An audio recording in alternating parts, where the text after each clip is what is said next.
Well, good afternoon, everybody. It's a great pleasure to see you.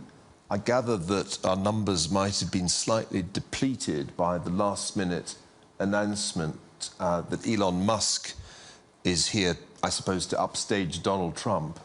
But this is the really elite event of the afternoon, because it's my great pleasure. I'm Neil Ferguson. I'm a historian based at the Hoover Institution at Stanford, to have a conversation, not our first, with Kristalina Georgieva, who is, as you all doubtless know, the managing director of the International Monetary Fund and has been in that role since 2019. Before that, she was at the World Bank.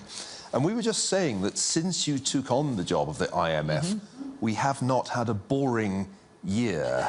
And I'm sorry to tell you that I don't think 2026 is going to be a boring year either. Let's start with the newly published World Economic Outlook. I'm an avid consumer of that publication and of its wonderful database, which really is an invaluable tool for anybody trying to understand the world economy. You and I were just at a lunch earlier today at which some of the Americans present were talking a big game about US economic growth.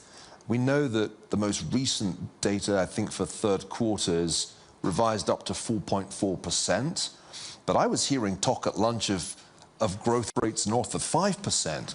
Then I turned to the World Economic Outlook, and your 2026 estimate for the US is, well, it's half that. It's 2.4%. So who's going to be right, do you think?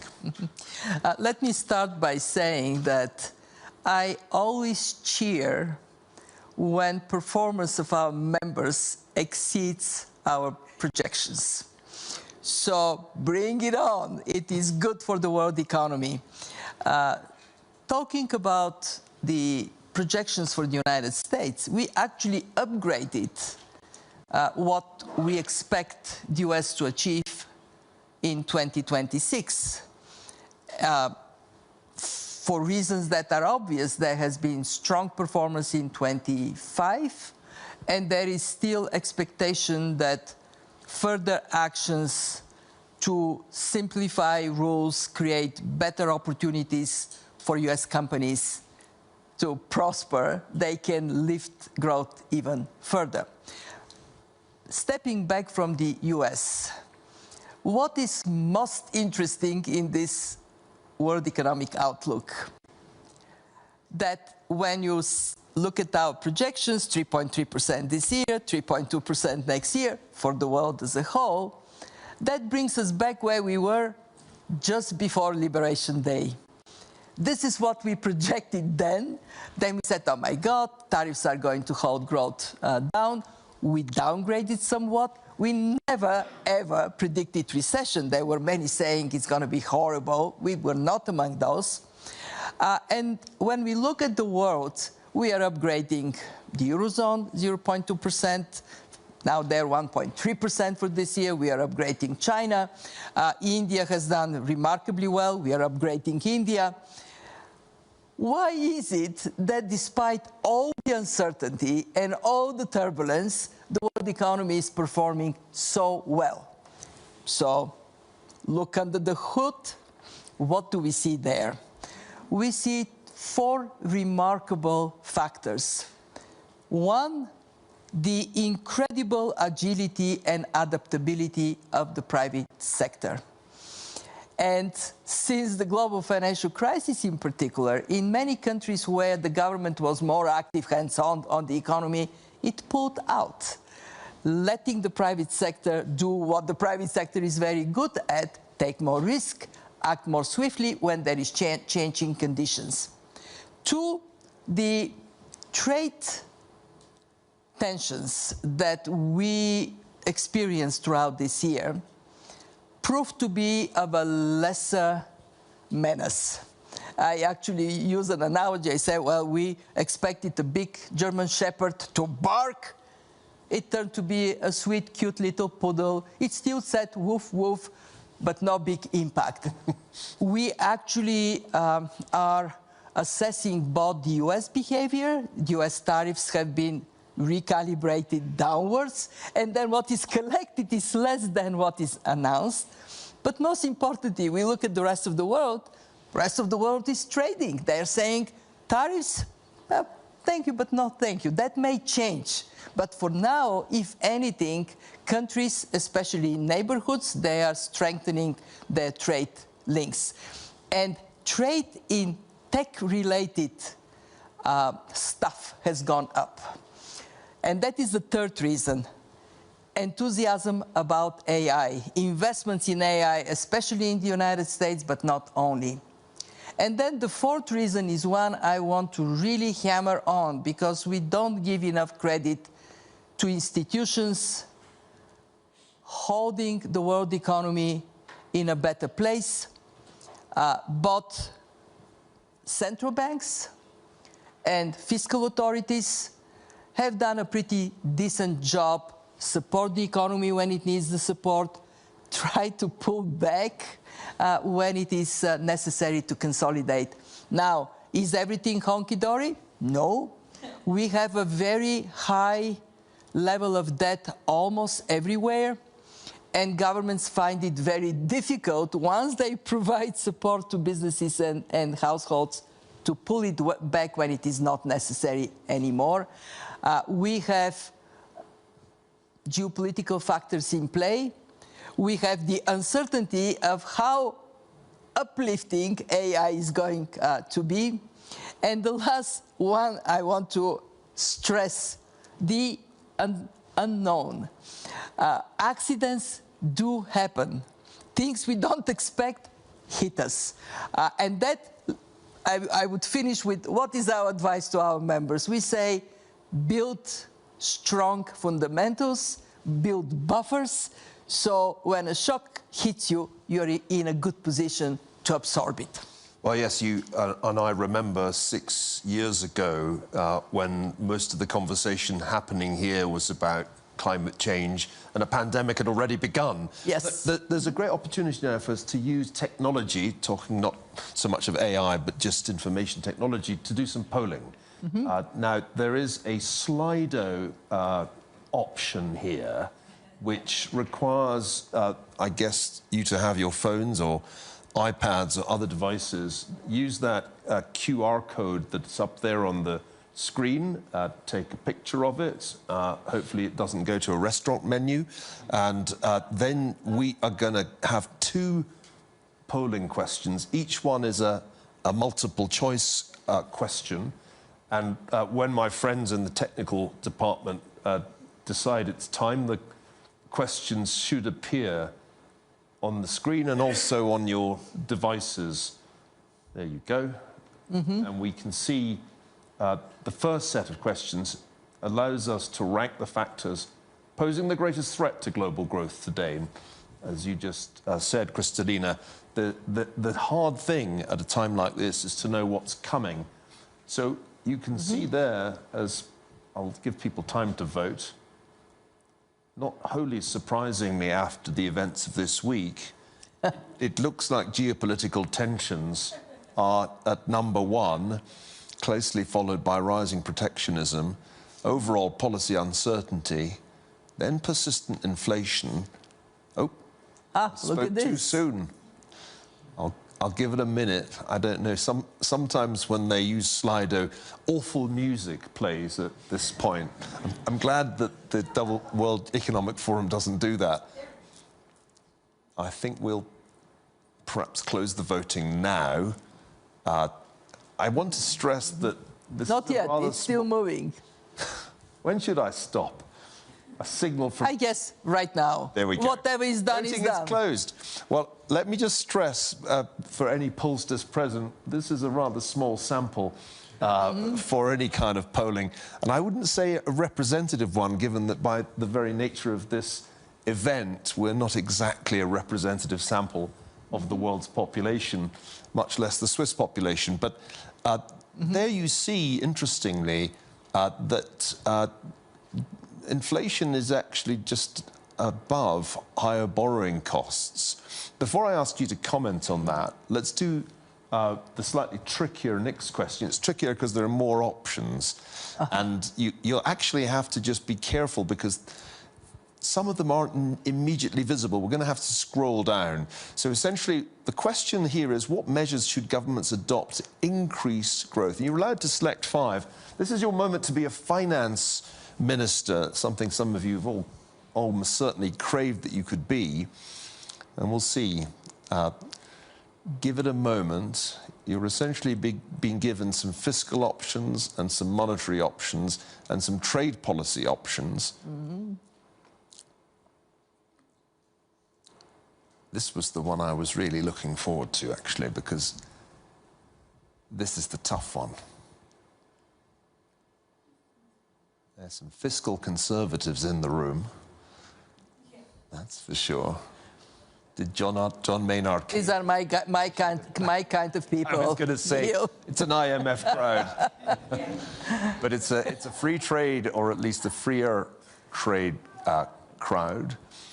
I guess raising defence spending is there, but cutting defence spending not far behind it. So we have a policy division there, and it looks like... Can we just scroll down and see if anybody's voted at all to raise tariffs? To raise tariffs, yes. I was wondering if there was a secret Trump sympathiser in the room. So for me, there's something quite fascinating going on here. We actually have a complete split on defence spending, which is very interesting. This might reflect the European bias in the World Economic Forum audience, because I'm not sure everybody is convinced that they need to raise defence spending in the way that they're supposed to. We're still polling. Vote early, but don't vote often. So this is an opportunity for us to discuss these, I guess, different policy tools, beginning with fiscal policy. I think we're still live, but I'm going to conclude that this is a fiscally hawkish room with balancing budgets as the #1 policy option. You ended your opening remarks, Kristalina, by pointing out that the world has a major public debt problem. A number of the world's most advanced economies now have debt to GDP in excess of 100%. Which is conventionally seen as too high. There are also quite a lot of developing countries in that situation. Yep. And what's perhaps even more disturbing is that there are some countries, the United States is one, that appear to have no path back to a balanced budget. Certainly, if one looks at the Congressional Budget Office projections, it's 6% of GDP as far as their projections go. So, do you agree with the idea that we should be looking to balance budgets? Because Keynesians, I mean, Paul Krugman must be turning in his bed in despair. But the Keynesians would certainly have said that's the wrong approach. How do you think about it? Well, so let's look at the last couple of years. Governments have spent quite a lot of money. First, COVID. Rightly so, protect businesses, protect households. There was some discussion, did they spend too much? At the fund, we had a very strong message at the start of COVID, when there was high uncertainty what is coming next. The economy was in a standstill. We said to governments, spend, but keep the receipts. In other words, spend responsibly. I, to that day, have a hard time accepting that at the moment of complete paralysis of the world economy, there was a way to know how much is enough. And yes, perhaps some countries could have done less and reached the same outcome, which is the economy doesn't collapse. But what is more important is what happened next. Next, instead of governments being in a position to significantly reduce spending, we had Russia's invasion of Ukraine. And it was dramatic because it pushed food and energy prices up, and it created yet again pressure on governments to protect people and protect the functioning of the economy. So there was a second round of borrowing, this time, however, in a different monetary policy environment, when interest rates no more were close to zero or even negative in some cases. And then on top of it, we have seen a inflationary lift. Russia, by invading Ukraine, caused immense pain on the people of Ukraine, but it has also triggered this increase in borrowing, increase in inflation, increase in borrowing costs. Then, as we work to tame inflation down, what happened was we had a tariff shock, and that in some countries led to still some more pressure to protect especially vulnerable to these tariffs businesses. So I'm not saying that to give an excuse. I'm giving an explanation why we ended up in advanced economies, in emerging markets, in low-income countries with higher level of debt, at a time when interest rates are also higher.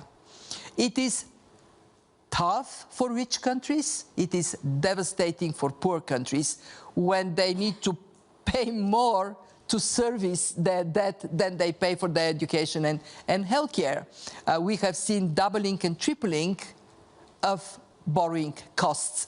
And that leads us to say you have to balance your budgets. Fiscal consolidation has to be a priority. Restructuring your debt, if it is not sustainable, has to be a priority. Because, one, you are suffocating your public spending by having this big chunk of money that goes for interest rate service.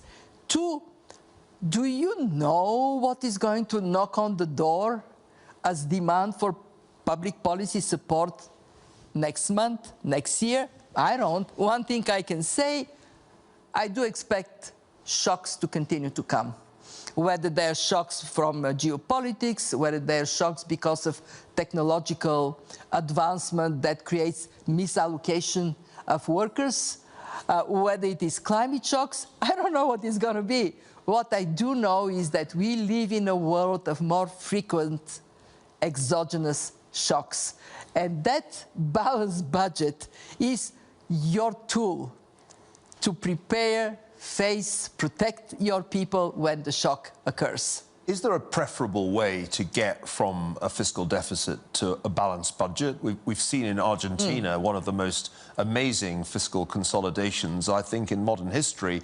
And even more amazing is that the man who did it, President Milei, who has been here at the forum, survived politically. Because as far as I could see, looking through data from the IMF and the World Bank, all previous examples of such really stringent fiscal consolidations led to political fallout that the fiscal consolidation didn't survive. Not always, not always. There are examples when governments do the tough stuff and they get re-elected.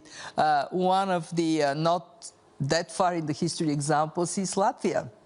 The current commissioner, Valdis Dombrovskis, was young prime minister. He had to do aggressive cut of public spending, meaning affecting salaries and pensions. And yet he got re-elected. Why? Because people of Latvia, like people in Argentina, can see there is no other way. So I would say different countries have to approach this differently.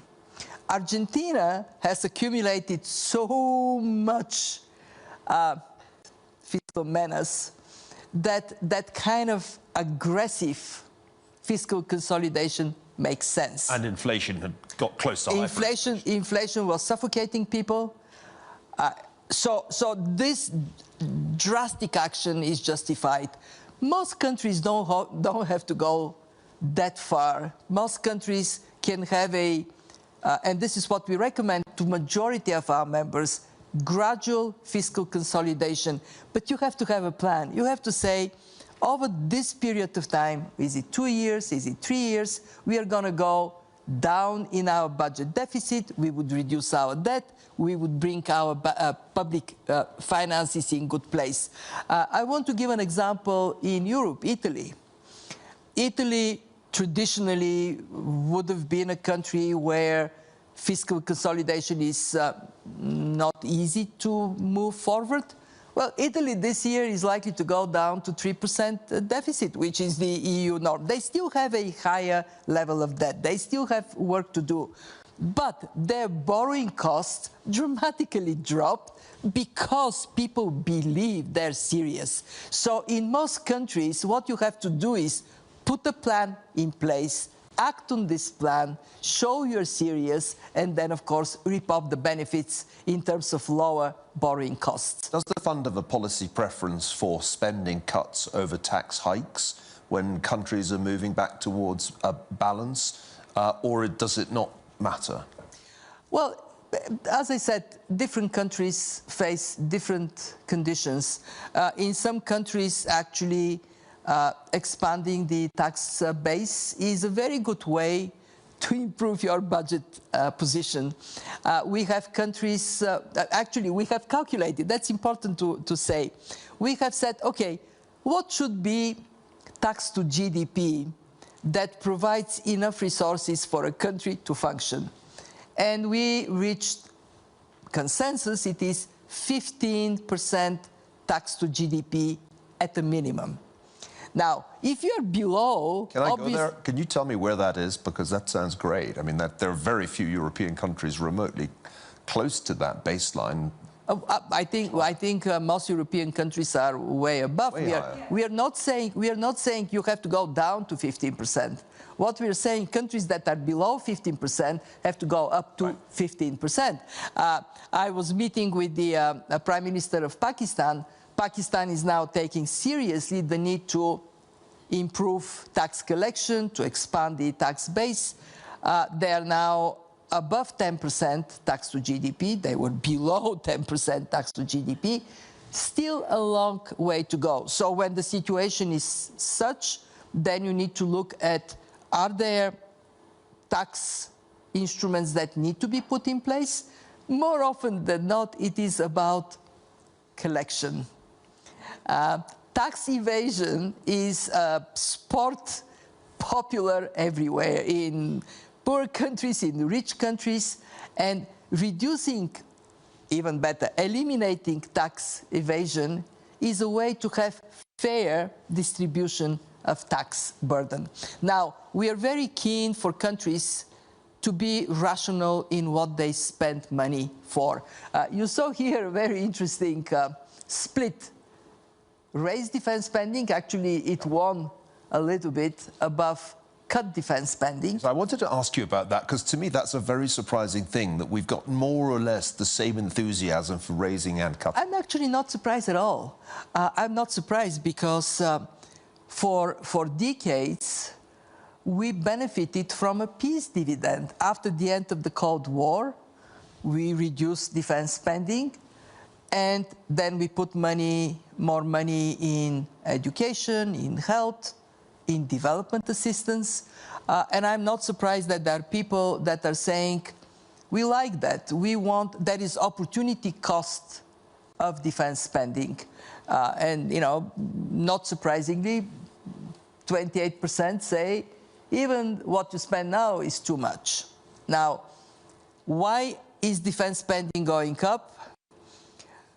Let's not forget Russia's invasion of Ukraine. It goes back to our first poll, does it? The number one risk is geopolitical. Geopolitical. Yeah. Now, when you have geopolitical risks, of course, governments have huge responsibility to protect their people. And that is what is pushing defense spending up. But since our conversation is about growth, governments have three levers to help the economy grow. One is their tax and spending policy. If you are not taxing excessively, that allows businesses, and for that matter, households, to invest more of their money. The second lever they have is, what do they spend money for?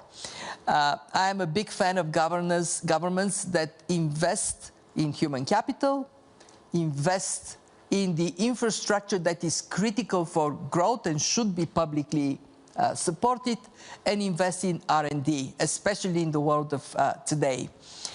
And the third lever governments have has nothing to do with money, it is the regulatory setup. We have seen governments that put in place smart policies that are promoting, they make the country attractive to investors, domestic and foreign, that make the dynamism of the economy more visible, create more jobs, and I have seen governments that suffocate with excessive regulation. Let me say this though, at the fund, we are in favor of rule of law and clear regulatory environment, frameworks that define what you can do, what you cannot do, how you contribute to society. We are against excessive regulation that suffocates risk-taking and private initiative. And we actually crafted the term regulatory house cleaning. We are saying to governments, every so often, as you do in your house, look at your regulations. What do you need? What is unnecessary? Get it out. And of course, one of the things that's driving Argentina's growth up is that that's also part of Mr. Milei's agenda, and they've deregulated in all kinds of exciting ways. I want to talk about AI before we go to questions, because one of the things that I'm eager to read, I haven't got there yet in the new World Economic Outlook, is how the fund is thinking about this extraordinary revolution that has been, after Greenland, the #1 talking point of this Davos. So obviously there's a huge capex boom going on in the United States. There's also a similar one in China. A lot of people are banking on major productivity improvements to get the United States out of its fiscal hole and to drive that growth rate up, to surprise the IMF to the upside. How are you thinking about that, so the positives, potential positives, and is the fund thinking about the unexpected downsides, say in the labour market? So first, we are very enthusiastic about anything that can lift up productivity, because over the last 2 decades, productivity growth has been slow and it holds economic growth down. In fact, about half of the slow growth is because of slow productivity growth. AI holds a promise to significantly lift up productivity. We calculated that impact on global growth could be somewhere between 0.1% and 0.8%. 0.8% is very significant. This would lift global growth above where it was before the pandemic. Now, others are saying it's going to be more, or it's going to be less, or it's going to be none. Our analysis at this point says 0.1 to 0.8. Then we look at the speed with which this is happening. And this is my main point. It is happening incredibly quickly. Rapid transformation is already taking place. We assessed that 40% of jobs globally are going to be impacted by AI over the next couple of years. They would be either enhanced, more productive, or eliminated altogether, or transformed, no more the same job. In advanced economies, 60%. And I tell people, this is like a tsunami hitting the labor market. Are we ready? Now, the honest answer is no. I mean, we kind of have some thinking around it. So we decided to go deeper and see what is actually happening. We did a kind of a micro-level study that shows that already in advanced economies, 1 in 10 jobs require new skills. 1 in 10 already. Now, the other interesting thing is that what is being eliminated very often are the kinds of tasks that are done by new entries in the labor force. So young people, primarily. And then we looked at, okay, so these people, we have more people with higher skills.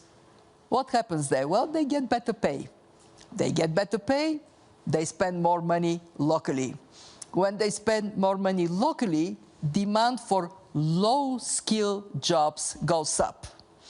And when we looked at the totality, very interesting, 1% higher skill workers, 1.3% increase in total employment.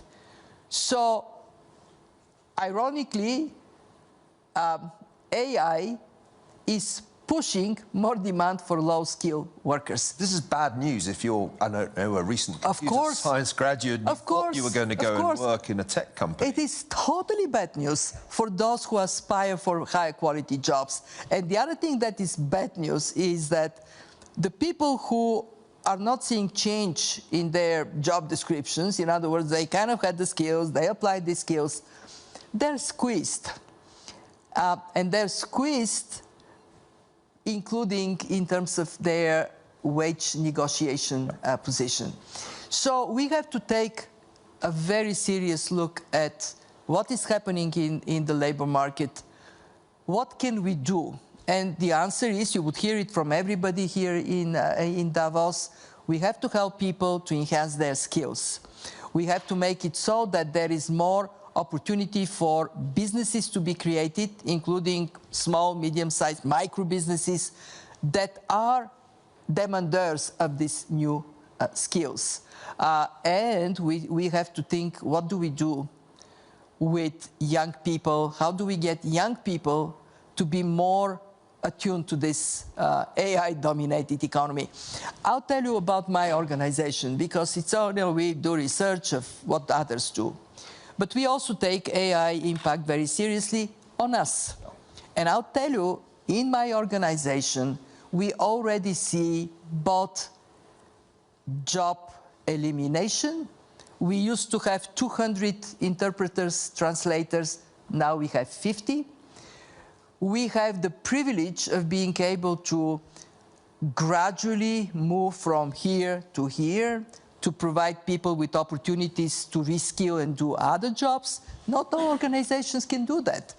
And then I look at some of our basic functions, like research assistants. Their jobs are enhanced. They have AI tools. They can apply to be more productive. They do things better. They do them faster. So far, because our membership demands from us more, we just produce more. But it is something that is happening fast. I can tell you, I myself took all the training on AI. I got to be a master of Copilot, because we all have to kind of step forward. And I have some of my staff that is still sort of saying, AI, may I know what to do, I'm doing my job. Let's see how we kind of bring them up. And as you say, it is all moving very rapidly. Very rapidly. I want to, mindful of the time, open it up to the floor now for questions. We've got 11 minutes of those. There's a gentleman there who has quickly raised a hand. Hello, my name's Mark Goff. I'm from the Capitals Coalition. The World Economic Forum a couple of years ago released a report saying that the economy, over 50% of it, is highly dependent on nature. Actually, we know the economy is completely dependent on nature. How could we restructure debt to include that protection of nature in countries around the world? We have been supportive of our members that are seeking debt for nature, debt for climate action swaps. We think that there is value in those operations. We ourselves, our sister institution, the World Bank, actually introduced some climate resilience clauses in their lending. In our organization, we have fairly standard rules of how we operate.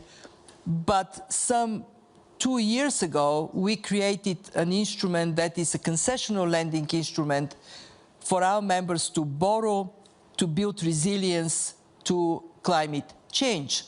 And demand for this instrument is very high. When we think of, you're absolutely right to bring natural capital in the equation, because we talk about financial capital, we talk about physical capital, we talk about human capital, but there is nature. Nature is part of how an economy functions, and I think it is very important that we don't lose sight of how we can connect solving the debt problem with solving the resilience problem. And as I said, we have seen some of our members moving in this direction. They have asked us for some analysis, and while we don't do it, we are supportive of that action. Other questions? Yes, there's a lady just behind you, Kristalina. Hi. I've heard here discussion of, particularly from the World Bank, but other discussions about the possibility of using AI, particularly AI apps that really are meant to be job creators. So we focus so much here on large language models and AGI and sort of the ability to wipe out the expert labor in the developed countries like the United States and all those computer scientists who are not going to have jobs. But there seems to be a real opportunity to use AI to do things like create better jobs, more jobs in tourism, more jobs in agriculture, more jobs in infrastructure. And the World Bank is really working on that. And I thought I would ask you to comment on that. And then related to that, of course, China is following a very different strategy in AI, and their strategy in AI is a diffusion strategy. It's open seek, and basically spread it through the economy as fast as possible, create new services and new goods for people and new employment opportunities. So maybe we're focused too much on the large language models and the AI effects on the developed countries, in particular on engineers and computer scientists and accountants in the United States.